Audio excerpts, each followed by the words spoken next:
I never thought I'd be living alone in this house at 62. Running my fingers along the smooth wooden banister as I climb the stairs each evening, I can't help but think about all the generations of my family who've done the same.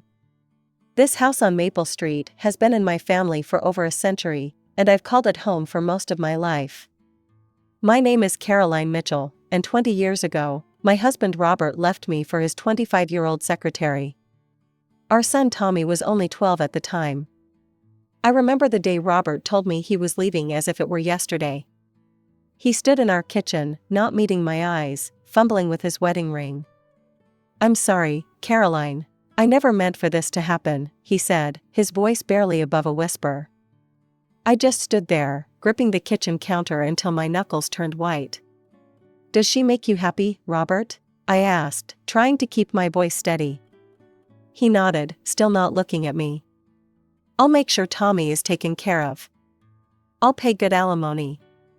And he did keep that promise, I'll give him that. Every month, without fail, the money came in. I saved every penny of it for Tommy's college fund, working extra hours at the marketing firm to cover our daily expenses.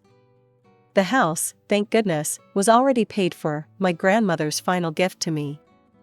This house has been my anchor through everything.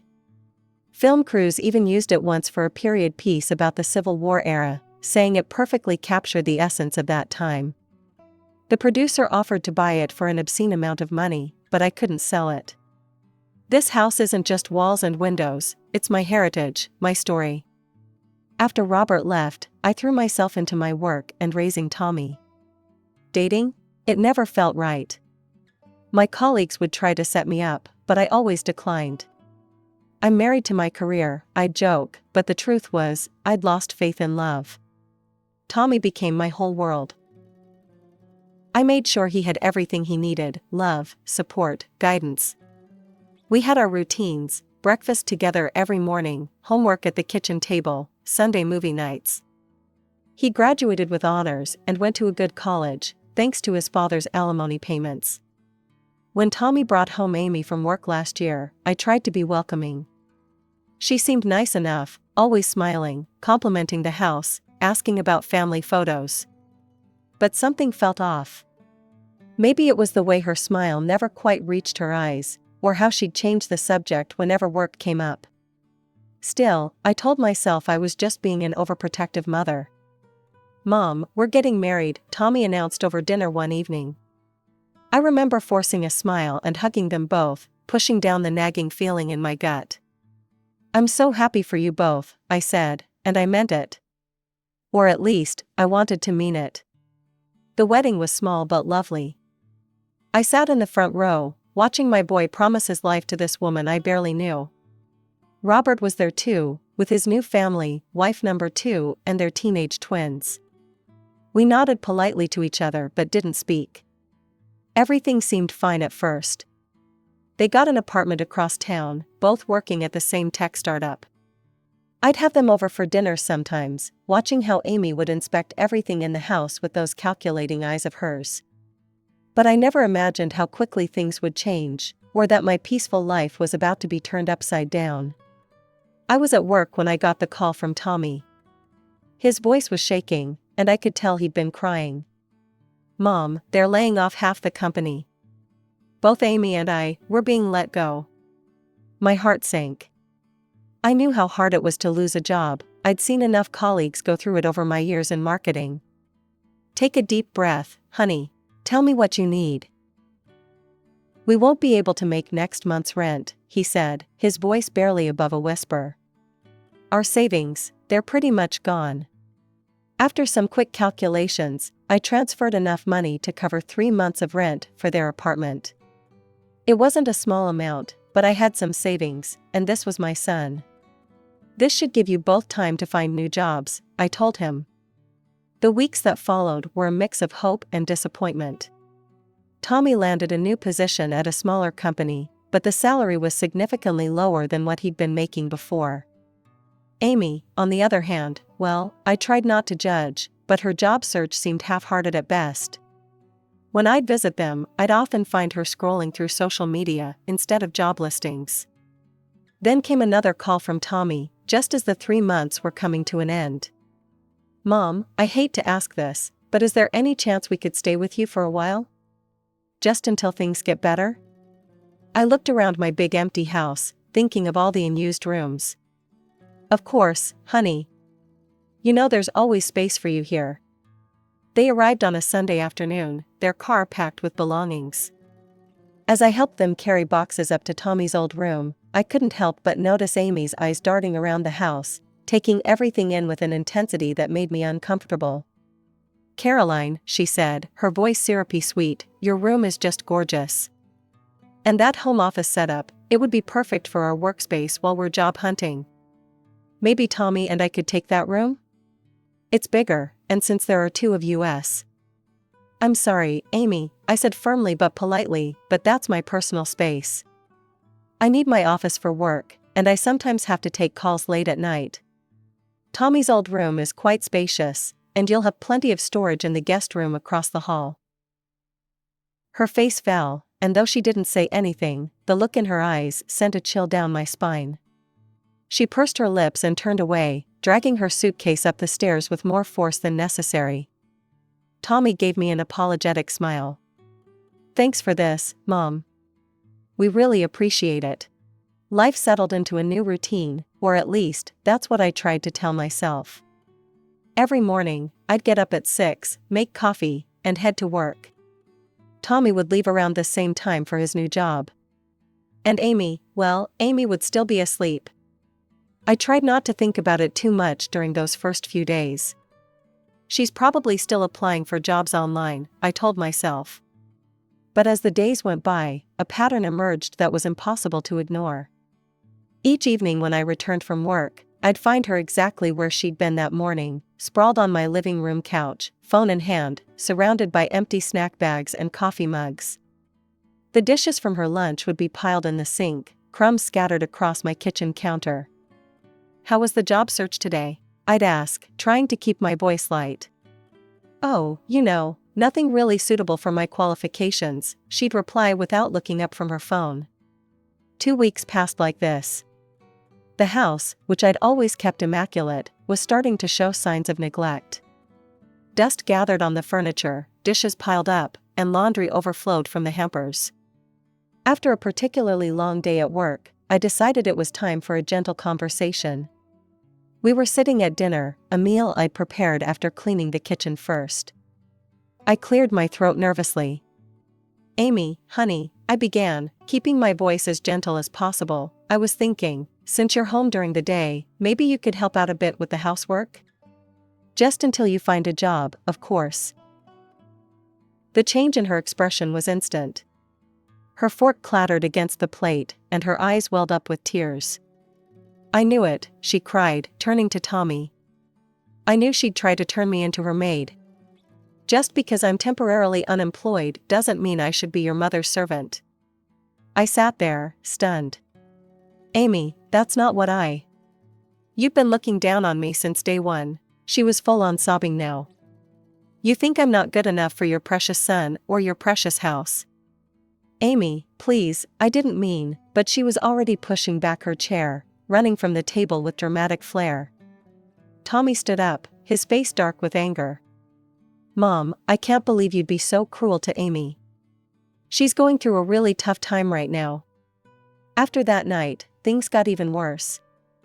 I still did all the cooking and cleaning, while they ordered takeout and left their empty containers wherever they finished eating. Out of habit, or maybe hope, I'd still call them to join me for dinner when I cooked. They'd come down, eat without a word, and leave their dirty dishes on the table. The weeks dragged by, each day feeling longer than the last. The sound of the TV from the living room had become a constant backdrop to my home life, along with the gentle tap-tap of Amy's fingers on her phone screen. I tried to stay out of her way, spending more time at the office than necessary, but the situation weighed heavily on my mind. One morning, during our weekly department meeting, our HR director mentioned they were looking for an office manager. My ears perked up immediately. "What's the starting salary?" I asked as casually as I could. $45,000 to start, she replied. "But there's room for growth. We promote from within whenever possible." I thought about Amy's resume. She had a business degree and had worked in administration before. This could be perfect. I spent my lunch break drafting a careful text to Amy about the position, but then deleted it. This was the kind of news better delivered in person. I left work early that day, my heart light with hope. Maybe this could be the solution to our problems. I found Amy in her usual spot on the couch, scrolling through her phone. A half-eaten bag of chips lay on the coffee table, crumbs scattered across the surface. "Amy," I said, trying to keep my voice bright and encouraging. "I have some good news. There's an opening at my company for an office manager. It's entry-level, but there's real potential for advancement. The starting salary is decent, and I could drive you to work. We could commute together." She shot up from the couch, sending the chip bag flying. "Are you serious right now? An office manager? Do you know what my qualifications are?" I just thought. "You thought what? That I'd be happy to fetch coffee and organize paper clips?" Her voice was rising with each word. "I have a business degree. I was a project coordinator." "Amy, please, I didn't mean." "Oh, I know exactly what you meant." She was practically shrieking now. "You think I'm a freeloader. You think I'm lazy. You can't stand the fact that I'm not working, so you're trying to force me into some degrading position." Just then, Tommy walked through the front door, his timing impossibly bad. "What's going on?" he asked, looking between us. Amy rushed to him, tears streaming down her face. "Your mother just insulted me again. She thinks I'm a freeloader. She's trying to force me to take some menial job as an office manager." I stood up, my hands shaking. "Tommy, that's not true. I was just trying to help. There's an opening at my company, and I thought." "Mom, stop." Tommy's voice cut through the room like a knife. "Why do you always have to do this? Why can't you just leave Amy alone?" "Do what?" I asked, genuinely confused. "I'm just trying to help." "Help?" Amy scoffed through her tears. "You're trying to humiliate me." She ran up the stairs, her dramatic sobs echoing through the house. Tommy gave me a look of pure disappointment. "I never thought you could be so difficult to live with, Mom," he said, shaking his head. "You're constantly starting drama. It's like you can't help yourself." He followed his wife upstairs, leaving me standing alone in the living room. I sank back into my chair, my half-finished coffee growing cold in my hands. "Starting drama?" I whispered to myself, the words tasting bitter in my mouth. In all my 62 years, no one had ever accused me of being dramatic. The days turned into weeks, and I learned to keep my mouth shut about the job situation. The mere mention of work would make Amy's eyes narrow dangerously, so I stopped bringing it up altogether. It was easier that way, even if it meant watching her waste her days away on my couch. Things changed when Tommy got his first big commission at work. Suddenly, Amy was going out more often, returning with shopping bags from expensive boutiques and fresh manicures that probably cost more than our weekly grocery bill. Not once did she think to pick up laundry detergent or paper towels. Those mundane household items remained my responsibility. I kept hoping that with Tommy's improved income, they'd start looking for their own place. Each morning, I'd check the local rental listings on my phone, imagining them finding a nice apartment across town. But they seemed perfectly content to stay put, making themselves more and more at home in my house. One evening, I came home to find Amy excitedly chatting on her phone in my living room. "Oh my God, yes, the house is absolutely perfect for a party," she was saying. "You should see the vintage chandelier in the dining room. It'll look amazing in photos." I set down my briefcase, my stomach already nodding. "What party?" She hung up and turned to Tommy, who had just walked in. "Babe, we should definitely have our anniversary party here. Can you believe it's been almost 2 years? Where exactly are you planning to have this party?" I asked, though I already knew the answer. "Here, of course." Amy gestured around my living room. "This house is gorgeous, Caroline. All our friends will love it. I'm thinking we could set up the bar in the foyer, and maybe move some furniture around in the living room to create a dance floor." "Shouldn't you have asked me first?" I interrupted, trying to keep my voice level. But Amy was already scrolling through her phone. "We should invite the Hendersons, and maybe that new couple from your office, Tommy. Oh, and we absolutely need to call that catering company we used for New Year's." I turned to Tommy, hoping he'd say something, but he was nodding along with his wife's plans, a smile on his face. Later that evening, I cornered Tommy in the kitchen. "Mom, I know what you're going to say," he started, "but it would mean so much to Amy.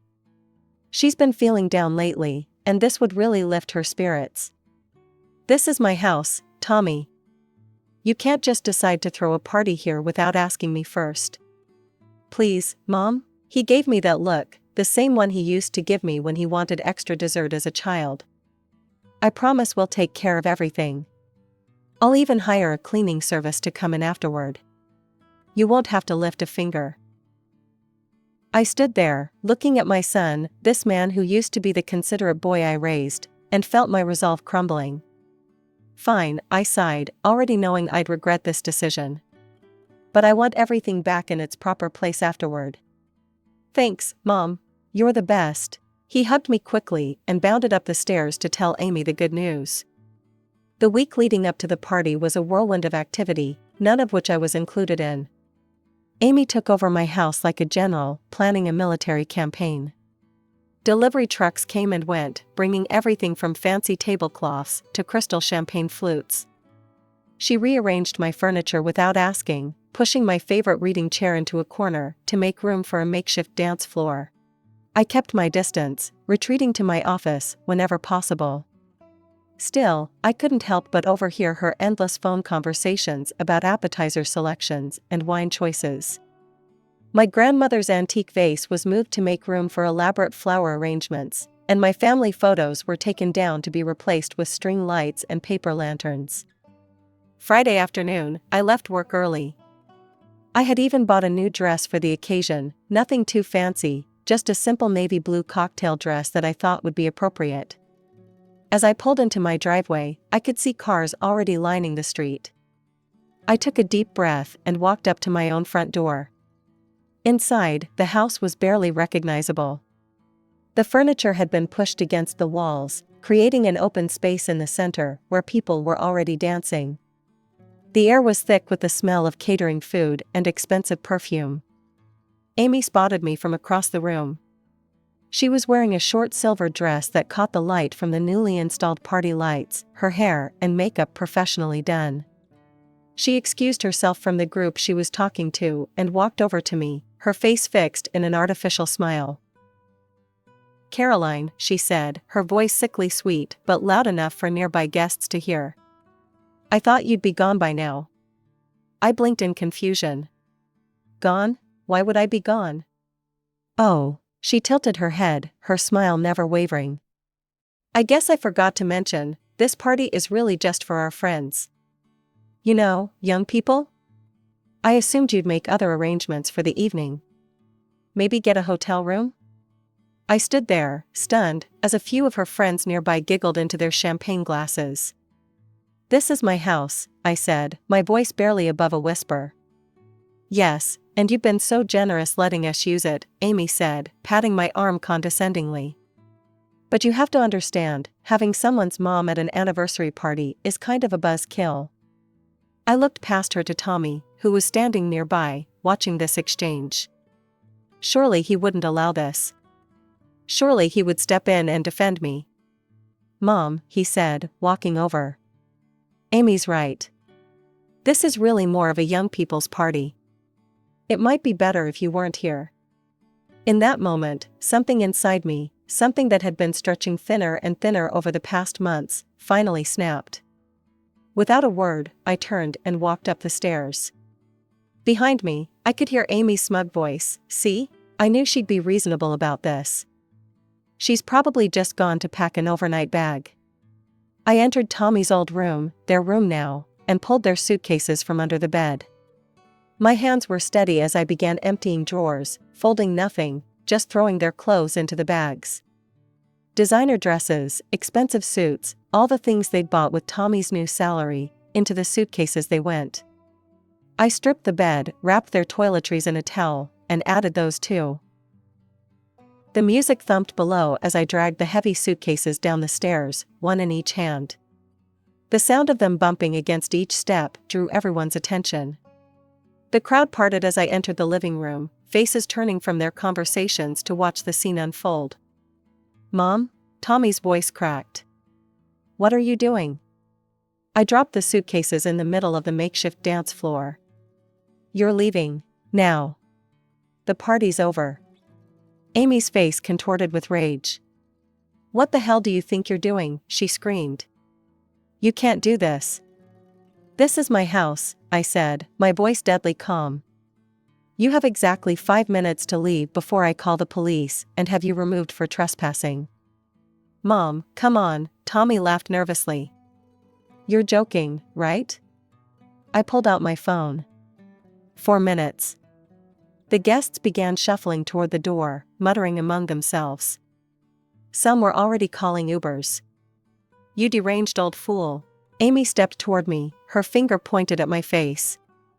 I moved so quickly it surprised even me, closing the distance between us until we were nose to nose. "Call me one more name," I said, my voice low and dangerous, "and I'll show you exactly how much fight this old fool has left in her. Try me." The color drained from Amy's face. She stumbled backward, grabbing the nearest suitcase. Tommy stood frozen for a moment before reaching for the second bag. "Mom," he started. "Get out." They walked to the door, Amy still muttering curses under her breath.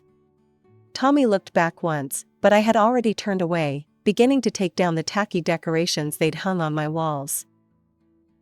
After they left, I surveyed the abandoned party scene, tables loaded with untouched food, half-empty champagne glasses scattered everywhere, my grandmother's vase thankfully still intact. I began boxing up the catering trays. The local homeless shelter was still open, at least some good could come from all this food. The weeks after the party passed quietly. Too quietly, perhaps. But after months of chaos, the silence in my house felt like a blessing. I put everything back in its proper place, my reading chair returned to its spot by the window, my family photos back on the walls, my grandmother's vase centerpiece on the dining room table. News travels fast in small towns. Sarah, my friend who works in real estate, told me Tommy and Amy had rented a 2-bedroom apartment in the new complex across town. "Funny thing," she said over coffee one morning, "Janet from the leasing office is an old friend. Says they almost didn't pass the credit check, but Tommy's new salary just barely got them approved." I sipped my coffee and said nothing. More stories trickled in. Martha, whose niece lives in the same building, reported that the property manager had already given them 2 warnings about the state of their apartment during routine inspections. "The place is a mess," Martha confided, shaking her head. "Garbage piling up, dishes in the sink for days." Sound familiar? I just nodded, remembering my own kitchen during their stay. Then came word of the arguments. They weren't exactly subtle about it. The neighbors could hear them through the walls, Amy screaming about Tommy's pathetic salary, how she was sick of living in a dump, how none of her friends had to live like this. Tommy firing back about her refusing to work, to cook, to clean, to do anything at all really. "They say she throws things sometimes," my friend Linda whispered during our weekly lunch. "Tommy was seen sleeping in his car one night last week." Each story made my heart ache a little. Not for Amy, I was done wasting sympathy on her. But for Tommy, he was still my son, despite everything. Sometimes I pick up the phone, my finger hovering over his number, but I always put it down again. This is his lesson to learn, his path to walk. The house feels different now. Peaceful, yes, but also waiting. Like it knows this isn't the end of the story. Some nights, as I sit in my reading chair with a cup of tea, I look at the photos on the wall, Tommy's graduation, his first baseball game, the 2 of us at the beach when he was 10. I remember the little boy who used to run to me with skinned knees and broken toys, trusting that Mom could fix anything. But I can't fix this for him. He needs to see it for himself, to understand what he's become and find his way back to being the person I raised him to be. Until then, I'll be here in our family home, keeping his room ready, just in case. Not for Amy, that bridge is well and truly burned. But for my son, when he's ready to apologize, to talk, to rebuild. In the meantime, I'm reclaiming my life.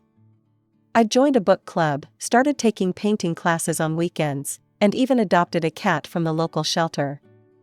His name is Oliver, and he's excellent company. He sits with me in the evenings, purring contentedly as I read, neither of us feeling the need to fill the silence with empty words. Life goes on, as it always does. And when Tommy's ready, he'll know where to find me.